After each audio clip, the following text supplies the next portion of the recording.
बात हो रही है एशिया कप 2025 के हवाले से। पाकिस्तान वर्सेस बांग्लादेश सेमीफाइनल कल रात खेला गया, जो पाकिस्तान ने फतह हासिल करके फाइनल के लिए क्वालिफाई कर लिया, जहां पर 28 सितंबर को भारत के साथ पाकिस्तान का मुकाबला होगा। परफॉर्मेंस की बात कर रहे थे हम, साइम अयूब 0 पर। अच्छा, हुसैन तलत, अहमद सईद साहब, हुसैन तलत इंडिया वाला मैच खिलाया, प्रेशर मैच था, प्रेशर गेम था, उस पर नाकाम, डिलीवर नहीं कर पाए। दूसरे मैच में आए, उनसे बैटिंग भी करवाई, उन्होंने परफॉर्म किया, बॉलिंग भी करवाई, उन्होंने वहां पर भी परफॉर्म किया।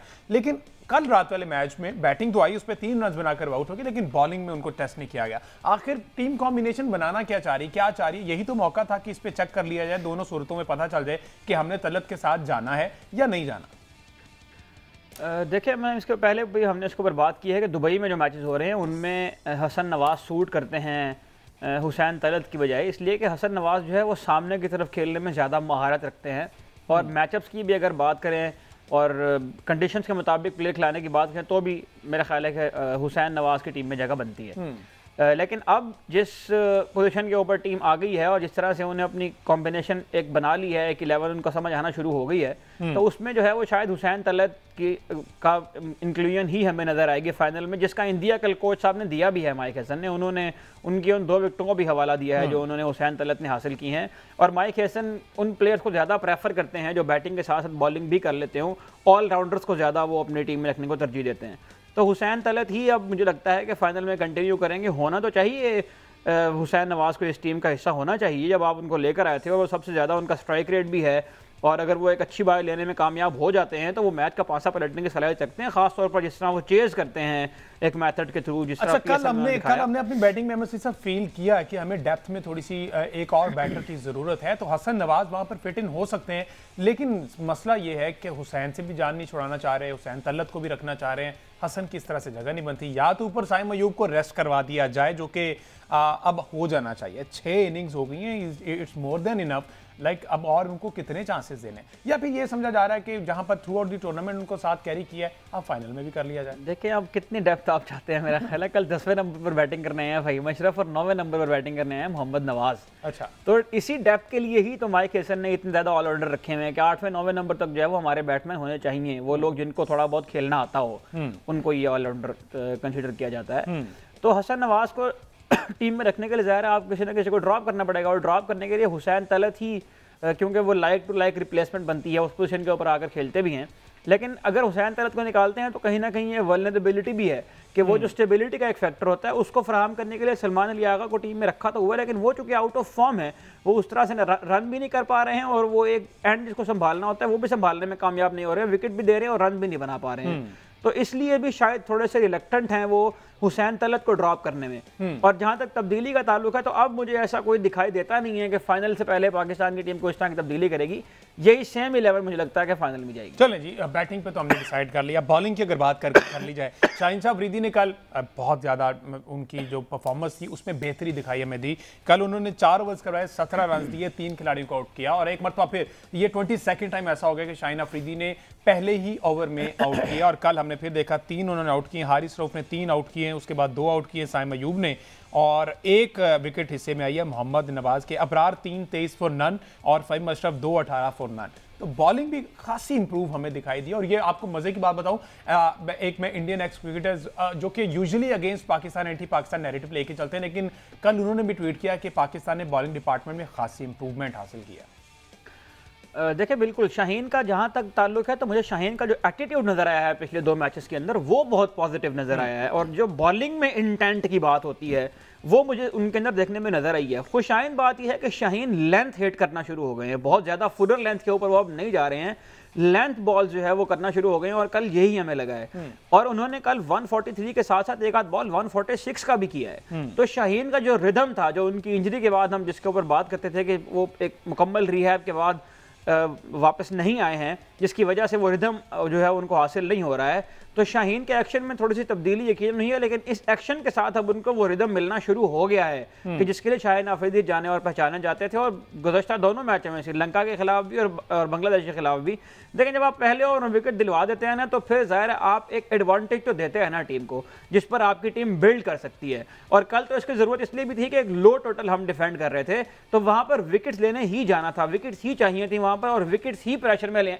ला सकती थी बांग्लादेश के बैटर्स को, और यही हमें देखने को मिला है। तो शाहीन का जो एटीट्यूड है फाइनल से पहले वो बहुत ज्यादा खुशाइन बात है पाकिस्तान की। यही उनकी जो प्रेस कॉन्फ्रेंस थी उसमें भी वो बहुत ज्यादा मतलब उस मोड में नजर आए कि उनके अंदर कुछ करने की अर्ज है, कुछ करने की तमन्ना वो रखते हैं। और जो ऑफ द फील्ड एक्टिविटीज हो रही हैं, मुझे लगता है कि उन्होंने भी कोई ना कोई फ्यूल ऐड किया है। और अगर हम पार्टनरशिप की बात करें शाहीन और हारिस रऊफ की बॉलिंग के अंदर, तो जब जब शाहीन अच्छा करते हैं उस वक्त हमें ये नजर आता है कि हारिस रऊफ भी अमूमन अच्छी बॉलिंग करते हैं। वैसे हारिस रऊफ हमेशा ही अपना 100% देते हैं, उनको मार पड़ भी रही हो तब भी ऐसा नहीं लगता कि वो कोई लूज बॉलिंग कर रहे हैं या उनके एटीट्यूड में कोई कमी आ रही है, या वो जिसे कहते हैं कि जीतने की तमन्ना जो होना प्लेयर के अंदर वो आखिर दम तक उनके अंदर मौजूद रहती है। तो ये बहुत पॉजिटिव साइंस है फाइनल में जाने से पहले पाकिस्तान की टीम के लिए। और इसमें एक और बात भी ये सुन लीजिए कि ये भी अच्छा हुआ है कि आखिरकार ये समझ आ गई है कि नया बॉल साइम अयूब से नहीं करवाना है, क्योंकि साइम अयूब ये बांग्लादेश और ओमान और हांगकांग जैसी टीमों के खिलाफ तो विकेट ले लेते हैं, लेकिन जो प्रॉपर टीम होती है, जो स्पेशलिस्ट खेलने के आदी होते हैं, वो नहीं इस तरह के बॉलर्स को खातिर में लाते होते हैं।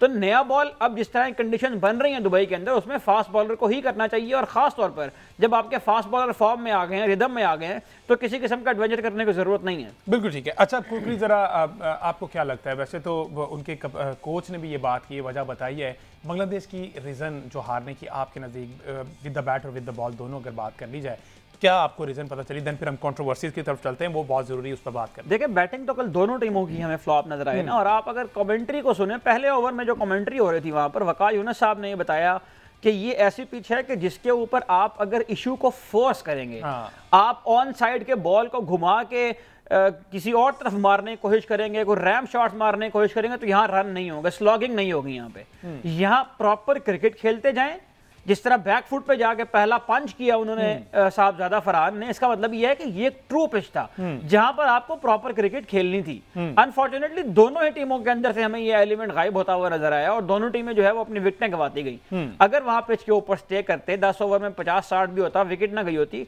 तो आखिर में रन बन जाते। और हमेशा ही ये मेथड होता है, आपको पिच के अगेंस्ट खेलना होता है। प्रॉब्लम ये है कि पिच के मुताबिक खेलना होता है आपको। मसला ये है कि पाकिस्तान के प्लेयर्स को, कोचिंग स्टाफ को तो खैर नहीं अंदाजा होता, प्लेयर्स को भी पिच के ऊपर खेल के भी, वक्त गुजार के भी अभी अंदाजा नहीं हो रहा कि पिच कैसा बिहेव कर रहा है। इस तरह हम ये बात कर रहे हैं कि प्लेयर को ये अंदाजा नहीं हो रहा कि प्लेयर स्पिनर के हाथ से जो बॉल रिलीज हो रहा है वो रीड नहीं हो रहा। इसी तरह एक बेसिक खराबी ये पैदा हो रही है कि पिच के ऊपर वक्त गुजारने के बाद भी अंदाजा नहीं हो रहा कि पिच किस तरह से खेल रही है। तो कल प्रॉपर क्रिकेट खेलनी थी।